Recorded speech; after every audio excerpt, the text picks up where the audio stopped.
Estos yo creo que son de las grandes preguntas que se plantean tanto filósofos como psicólogos. Creo que se resume a una pregunta quizás más básica, que es ¿por qué somos como somos? ¿Por qué hacemos lo que hacemos? ¿Por qué experimentamos nuestras relaciones como las experimentamos? Y es una pregunta sin duda profunda. Para mí el primer punto, antes de definir lo que es la identidad, a mí me gusta mucho la idea de ciertos filósofos y de ciertos psicólogos que hablan de que somos seres en construcción, de que no hay una identidad fija y establecida, de que no es que ya tengo una identidad y esa identidad de alguna manera es inamovible y ya se volvió como un traje, una calcomanía que me pegué y la que no me puedo despegar. De hecho, todos hemos transitado por un sinfín de identidades.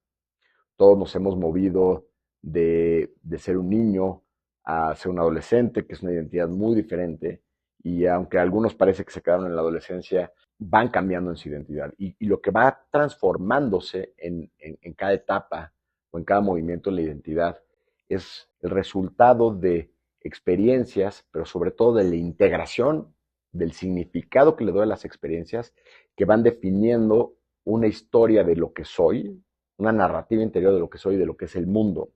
Y eso se refleja en mi sistema de valores, que es importante para mí. ¿A qué le voy a poner peso y a qué le voy a poner prioridad? Entonces, pareciera que estas experiencias que se interiorizan, que de alguna manera crean un marco de referencia a través de mi narrativa, que se define en mi estructura de valores, me van ubicando en el mundo. Esta combinación va definiendo cómo soy, a qué hora me despierto, con quién me relaciono, en dónde trabajo, cuánto dinero gano, cuánto, cómo está mi salud emocional o psicológica. Eh, y entonces, aquí, pues, ¿qué es lo que más influye en el proceso de identidad? Pues es justamente estas primeras dos, las experiencias y después la interpretación de las experiencias. Entonces, al inicio de nuestra vida, vamos teniendo una serie de experiencias de amor, experiencias de violencia, experiencias de contención, de seguridad, experiencias de incertidumbre. Y esas las hemos vivido todos, aunque hayamos nacido en cuna de oro y nunca nos haya faltado nada y creamos que nuestra familia fue perfecta, todos vivimos este tipo de experiencias que se les puede considerar traumáticas en diferentes gradientes de trauma, porque ahí está la teoría de que hay trauma con T mayúscula y trauma con T minúscula, que tiene que ver más con este sistema. Pero al final del día, pensémoslo en términos de experiencias, ¿no? Un día llegué a la escuela y me criticaron porque tenía la nariz muy grande, o otro día mi papá llegó de malas y yo le enseñé un dibujo y me dijo y lo tiró a la basura. Pueden ser episodios tan insignificantes y pequeños como esos, pero lo importante es la experiencia interior, qué emoción viví y esa emoción cómo se tradujo en una historia, en una creencia. A lo mejor la creencia puede ser, estoy muy feo, o la creencia puede ser, no merezco el amor de mi padre. Y eso empieza a desarrollar una serie de fuerzas internas que son mis profundos motivadores. O sea, realmente mi motivación viene de esta integración, que muchas veces tiene puntos muy cargados y muy profundos en experiencias que fueron dolorosas. Quizás porque estas narrativas se construyen para protegerme de volver a sentir eso. Entonces, si una vez me dijeron que yo era muy narizón, entonces, y lo que hice fue responder a golpes, descubro que es a través de la violencia que voy a poder evitar que las personas se burlen de mí y hacerme sentir o sentirme como me sentí cuando me rechazaron. Es un ejemplo muy burdo, pero con eso quiero hacer el punto. Entonces se va formando, se va construyendo esta identidad. Y la identidad es cómo respondo a la realidad, me convertí en un ser violento, ¿no? pero la respuesta está asociada a un nivel de narrativa, ¿no? La gente se burla de mí y la única manera en que yo me puedo defender es a través de la violencia. Entonces, eso se va consolidando porque lo que va sucediendo es que esto se va creando como un circuito. Empiezo a filtrar la experiencia de vida a través de estos valores y a través de estas creencias, y entonces empiezo a ver burla, y empiezo a ver ataque, y empiezo a ver amenaza donde quizás no la hay. Y entonces reacciono de manera violenta y eso reafirma un poquito esta narrativa. Todo eso va construyendo una identidad. Y toda esta identidad, de alguna manera, es un filtro, es una predisposición, es un prejuicio sobre lo que yo soy y sobre lo que es el mundo. Ahora, siempre vamos a tener una identidad, porque no podemos vivir sin un prejuicio, si yo, o sin un criterio sobre el cual voy juzgando la experiencia que voy teniendo. ¿A qué voy con esto? Yo, pues yo sé que si me cruzo un semáforo en rojo, pues hay un riesgo de que vaya a haber un accidente.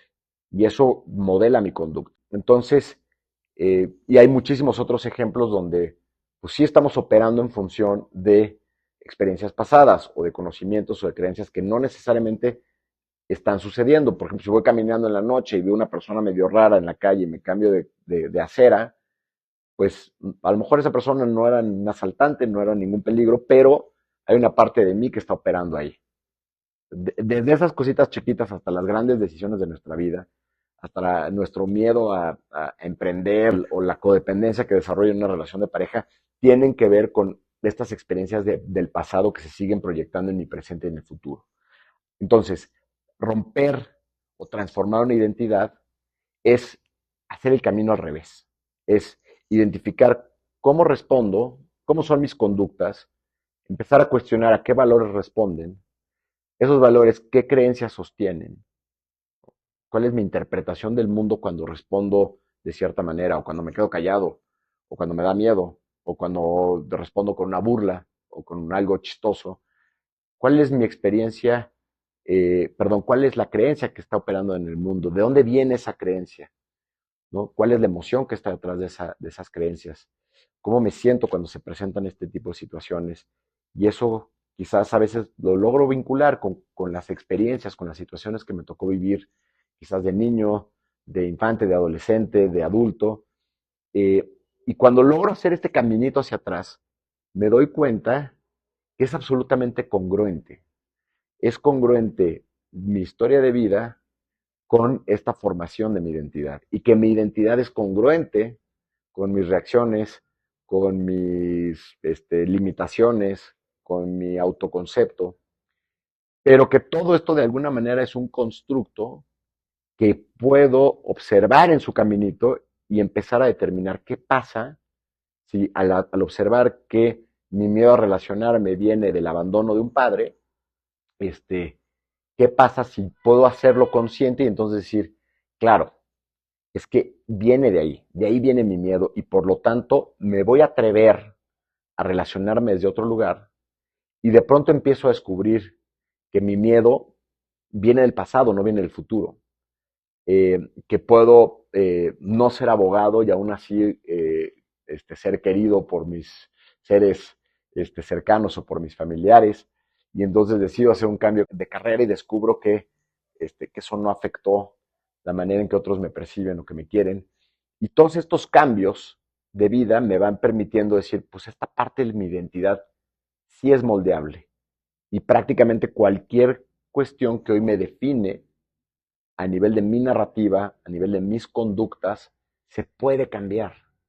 Se puede cambiar si lo hago, si lo voy llevando en un proceso de conciencia y si descubro que ese cambio me va a favorecer más que si me mantengo anclado y apegado a mi vieja identidad.